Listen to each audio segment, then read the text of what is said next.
Well, we're currently near Tumut looking at the first convection of the day, which is firing up on the Brindabella Ranges, hoping that the wind shear will push these storms more towards us as the afternoon progresses. We don't need more distance, bloody footage.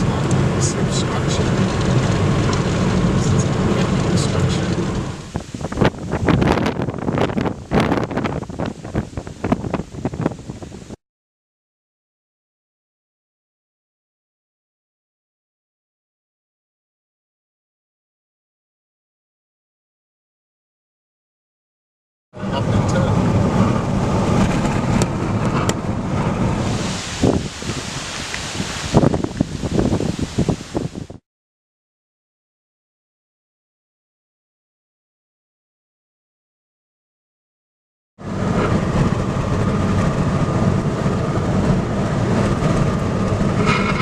It's chunkier than a lot of the other blobs. Yes, they'll do. They're just